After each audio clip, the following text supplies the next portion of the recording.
James Price, former advisor to the Chancellor, is still with us, and Matthew Laza, former Labour Special Advisor, here as well. To Ed Miliband. This is a sort of spad-on-spad moment in many respects. Welcome back, Matthew. Thank you. It's good to see you.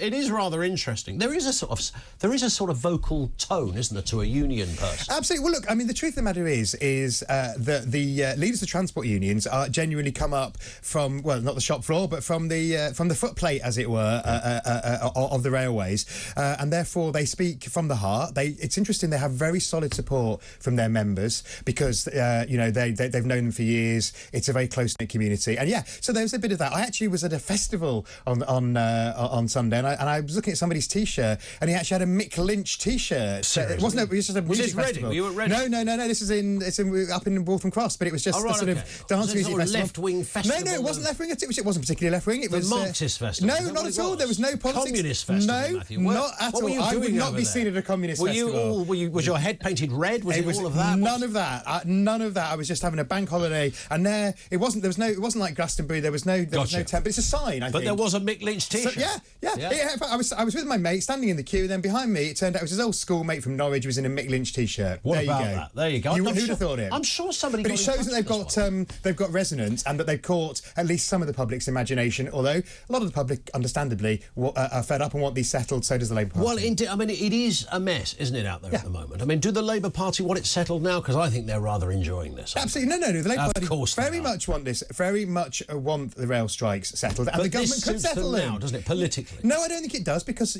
strikes are never good news to the Labour Party politically, because they press a few buttons. Perhaps memories are fading, but certainly when I was first getting involved in politics, the memories of strikes in the 70s and 80s were more in people's minds. So any Labour spin doctor will tell you strikes are not a good look for the Labour Party. The government could settle them like that. It doesn't want to. Its railway policy is a complete mess. Take the ticket office closures. Today is the last day. If any of your listeners and viewers want to get online, go now and register your complaints to ticket offices closing. And that's one of the big issues. Why do you need a ticket office? Well, first of all, do you know it's the 21st century, Matthew. Absolutely. I've got a phone, you might not need the ticket office. I've got a chip inserted in my forehead. Well, Ian, you might not need a ticket office, but there are a lot of people who do. Of course. Including people, disabled people, older people. I get it. But also, you're going to close ticket offices, as happened in London Underground, you need to simplify the system first. At the moment, I think it's something like there are 3 million different ticket combinations. Yeah. It's that extraordinary. So, it's cart before the horse. Yeah. It's typical of this government. It's not getting things sorted out. You need a policy for the whole railways. Railways in a mess. James Price, who we were talking to just before the break, listening to all of that. I mean, do you sense this is political now, James, or is this really about the nuts and bolts of these individual industries, medicine over there and transport over there? Well, first of all, I mean, I definitely don't have a Mick Lynch T-shirt, but on the Adam Smith Institute website, you can get one with Adam Smith on. It's definitely political. We'll buy one for Matthew. Absolutely. I'm very you tell me your size, I'll get you one sent over. This big strike that's going to be happening of the senior consultants and the junior doctors, when is it due to be timed? That's right, over the Conservative Party conference. It tells you everything you need to know about the political nature of these things. And if we take it back to sort of first principles, the point of a trade union is to work in favour of their members. That's perfectly fine, perfectly legal, won various rights for people in the past. Very good. But the railway service itself, like the NHS, has to be for commuters and for patients, not for the people just who work on them or who are the doctors themselves. And when these people unionise in this kind of way, they're doing it for the betterment of their own members to the detriment of everybody else. And that's unfortunately what we're going to be seeing, especially in these doctor strikes. It's going to cause a huge amount of suffering to make these kinds of political points. And I think that's a very upsetting place to be in. Yeah, I mean, on that point, Matthew, of consultants, I mean, goodness me, I mean, these people are on a lot. The Chin and Jack set on. I know quite a lot of lefties that draw the line on this one, going, hang on, as a striking neurologist, seriously, mate, you're on 1180 grand a year. What are you talking about? Labour doesn't support either of the doctor strike, actually. I think there is, as you said when we saw the clip from the sort of Tweedledum and Tweedledee of the BMA junior doctor. Controversial. They're not quite, I think, going to be seen on a T-shirt themselves. And there's a bit of the BMA which hasn't traditionally seen itself as a trade union, but is now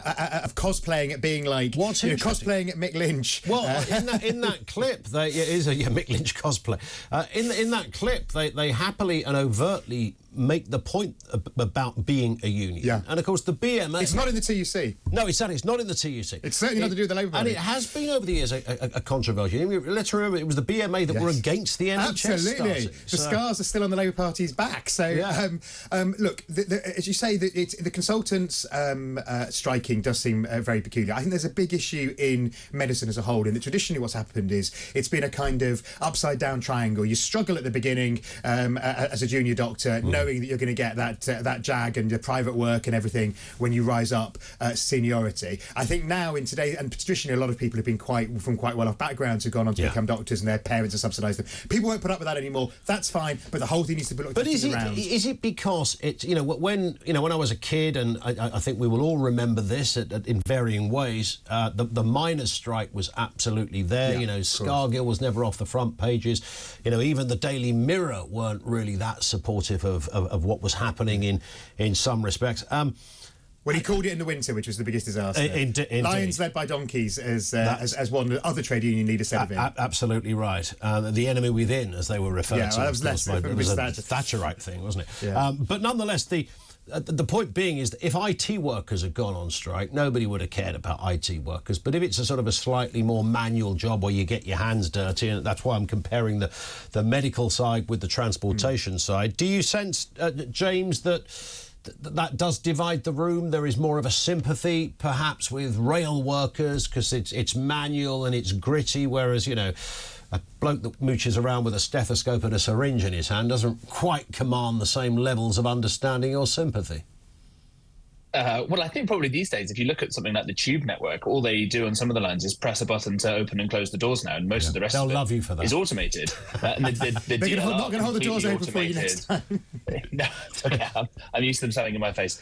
I think the British public, when it looks at these things, they are busy people. They've got important things. They have a little look at it, and because they're a very decent people, they'll look at it and go, well, there's probably something in this. Government's probably right on something. Union's probably something on the other, and then they move on. And I think that's probably why you see quite high levels of support for it. But I think if you sit down and you go through looking at the various problems with sticky inflation, and if you start whacking great pay rises and how that will just then make inflation worse, which hurts us in lots of other ways, it's not a very sexy argument, but this is why the government is doing what it's doing and trying to have some level of balance with pay. It's not because they're evil Tories. They're just trying not to let inflation run rampant. But it's true, though, isn't it, Matthew, that these things do happen more under a Conservative government, even if the circumstances are identical under a Labour government. I'm thinking back to the sort of Blair years. There was a fire strike that went on for a long time. Strike. We remember that. But broadly speaking, and the firefighters always get a lot of public support for obvious reasons. Indeed, and I can remember them, outside fire stations and people honking their horns and stuff as they went past. I remember that. But broadly speaking,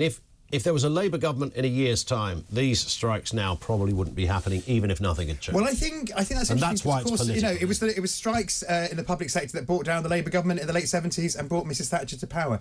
But I think that, yes, you're right, that sometimes, especially a fresh Labour government at the beginning would be given the benefit of the doubt. But after a couple of years, particularly if inflation is still high, I think public sector strikes could be a big issue for Keir Starmer and Rachel Reeves. So I think at the beginning there will be a bit of a honeymoon, and yes, I think the junior doctors may be sort of told to go back in their box briefly. But do you think? I think in the future. Yeah, I sense, James, that they probably will just stop striking, won't they? This is why we raised the issue that this being political, so you could have exactly the same terrain, nothing changes, but under a Labour government there is perhaps a misplaced sense, depending on where you sit politically, that these people understand, the Labour people, Starmer, Rachel Reeves and co, although Rachel Reeves is quite over there in terms of where her politics or where her economic politics sits, that there is a sense that under Labour, these are the kind guys and the Tories are the evil people who don't like the working classes. Yeah, that's very often because every single Conservative government coming in has found that the Labour Party has left unemployment higher than when they got into office, and the Tories have to do all the hard work to fix all these problems. I think that the bigger problem, we've got probably a year or so, maybe a bit longer until the general election. If the polls stay looking like Labour are going to be getting in, that's the perfect time for these unions to start extracting promises out of Starmer and Reeves and the rest of the team as that year runs on up into the manifesto. And so if they manage to do that by making it contingent on support, the Labour Party gets an awful lot of money from various trade unions. then they will have to start putting in more pro-union things into the manifesto, and then maybe they won't need to do strikes because they'll have got everything they wanted as soon as Labour starts. Oh, James, Matthew is shaking his head. The unions would love it if they wrote the cheque and got what they wanted. I mean, for example, it's not on pay, but the unions wanted a particular green policy on North Sea oil and gas, and they haven't got it. And of these unions involved, only one of them actually, the train drivers, has a relationship with the Labour Party. So I think you just said, Ian, there that Rachel is firm and she's going to be another Iron Chancellor, and I think that you'll see Keir and Rachel being very firm for sensible public sector pay. But the thing is, the reason that the strikes will is because there'll be confidence in what Labour's going to do with the public services. We've seen 13 years of the public services being battered, and this is the consequence. Do you say, it's just a slightly separate point, and I think you both have a view on this, but I can remember when, and people do tend to forget this, just before 2010, when the coalition came in, of course, it was the first time leading up to that 2010 election that we'd had televised leaders debates. And, you know, I agree with Nick, it was that moment. So you had Gordon Brown, you had David Cameron, and you had Nick Clegg. And there was almost a race as to who could sound as if they were going to be most austere with the economy. So I know the Tories get it in the neck, but whoever had got into power was going to have a level of austerity. Now, that's why we lost the 2015 election. I mean, indeed. David Cameron wouldn't debate in 2015, but we still had endless sort of one-on-one debates, sort of question time style things on all the networks. And the number one question was, are you going to keep going with austerity? Are you going to spend all the money? But it just had think about how it's originally. In 2010, when I remember The Guardian doing a poll on this, saying, you know, this is before anybody had been elected in 2010, saying, do you support austerity? It sounds very sensible and prudent. Yes, of course, you know, these are hard decisions, and politicians love to stand up and say, look, it's really tough, it's not ideal, but and it makes it sound as if you've got the mechanisms of your economic thinking is thorough, and you know it's authentic. And so people tended to say, well, if we have to do this to balance the books, we'd had a massive crash, then that's what we have to do. And then, of course, it was the Tories, along with the Lib Dems, that got into power. They put it into action, and everyone's condemned them ever since. Absolutely. Well, look, I think what happens is that governments do get a honeymoon, and I think, before the 97 election, it was very controversial within the Labour Party because Gordon Brown and Tony Blair said they weren't going to spend any more money than the Tories for the first 2 years. And I think you might see something similar codified by Rachel and Keir. And I think that they will be able to stick to it for the first 2 years. But then if you remember, that was after those 2 years were up, was when the big transformation in NHS spending came. So I think people want governments to be firm when they come in at the beginning, and then they want to get the chequebook out. James Price, are you looking forward to a Labour government? I don't think anybody should be looking forward to Labour government. You know, this is the problem that we always forget, right? The grass is always greener.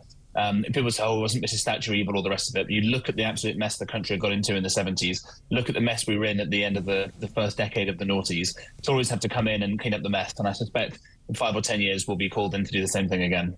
Oh, James, with waiting lists at their lowest ever in 2010 as we left government, I think those NHS patients waiting to be treated wouldn't be saying that they didn't like the end of the noughties. Is it a like-for-like comparison, though? I mean, a decade and a half, apart from anything else, increase in population, COVID, Lord knows what else. The thing is, Ian, on all these issues where it's the sort of sense that the country is in the wrong place and going in the wrong direction, which is so prevalent, with people who aren't even very political, but just feel that the country, you know, is going to hell in a handcar, that is a consequence of 13 years of a complete mess of a government, which, as you say, started out being austere with George Osborne. We've seen him with the British Museum. There's a blast from the past of the austerity years. Then we had the kind of nothing years of May, where it was all going to be about working families, but she got distracted. And then Boris kind of splashed the chequebook, didn't know what he was doing, didn't do any of the detail. And now we've got Rishi with kind of austerity light and more globalism. That's it. I mean, that's in one government in 13 years. At least we had consistency with the Labour government, which is about investing in public services, growing the economy and getting people back to work. You say more globalism. So, I mean, that's a phrase that's normally associated with the right, that we are too global in the United Nations, the WEF, No, I'm thinking more in an economic policy which is doing things like sacrificing British farmers to get a trade deal because of trying to deal with the consequences of Brexit. That's the sort of thing that I have in mind. Well, some people say farmers will be sacrificed for the consequences of net zero. Look at what's happening in Holland, as an example. Yes, absolutely, and we need to make sure that we think about... and Keir's going to go further with all of that. Well, I don't know. He will be the biggest internationalist we have ever seen. Well, when we're not going to rejoin the EU, even if I would like us with to. Trudeau and Macron, the three of them. I think, I'll bring in my selection of photos of me and Trudeau and a selection of jackets even jazzier than yours. I used to do a conference every year with him. I think poor Justin is on his way out. But no, I mean, look, Labour's been absolutely clear we need to make more stuff in Britain. One of Rachel's big things, actually, is a plan to invest in British manufacturing. So we've had 13 years of a mess, and that's why the public think it's time for a change, not least those waiting on those NHS waiting lists. Indeed. James Price, who's the next leader of the Conservative Party? Should they win the next lose the next election, which apparently they are on course to do? Well, let's see if things turn around. I think there's been some exciting announcements recently with new people coming into number 10. It's still a long time to go. Inflation's coming down. We've seen that the GDP numbers have been revised massively upwards. Things are starting to get a little bit better. So I wouldn't write Rishi off just yet. Okay. The other lovely thing is there's actually still a huge plethora of talent in the Conservative Party waiting. And the exciting thing is going to be, should hypothetically they lose, then at least the Conservatives get a chance to have a conversation about the big ideas. I think Matthew raises some important points there. What do we do in terms of our standing in the international world? What do we do with farming? But I think the argument, and certainly the Adam Smith Institute would be saying, that we need to remember actual consumers and people in all this, not just the producers, but whether it's the patients who are going to suffer as a result of these strikes, whether it's the commuters who are going to suffer as a result of these strikes, or anybody else. We need to think about those people that don't have the special interest groups standing up and talking for them. There it is, James. Thank you, James Price, former advisor to Chancellor Zahawi, with us here on TalkTV. Matthew Laza, and as we've discovered in this interview, Matthew, friend of Justin Trudeau as well. Well, acquaintance. Do you text each other? No. No. But my mate does, so there we go. I'm one step away from being able to text Justin Trudeau. I love That's my claim to fame. Absolutely. I'll bring the picture in next time. You can tweet it. Fantastic. Yeah. Could he come in and maybe do the paper review with us? Do you think, yeah, I'm sure we could. He might have some time on his hands if he's no longer Prime Minister. He might well do. Matthew, thank you. Good to see you. Matthew Laza, former Labour advisor to Ed Miliband, with us here, along with James Price on TalkTV.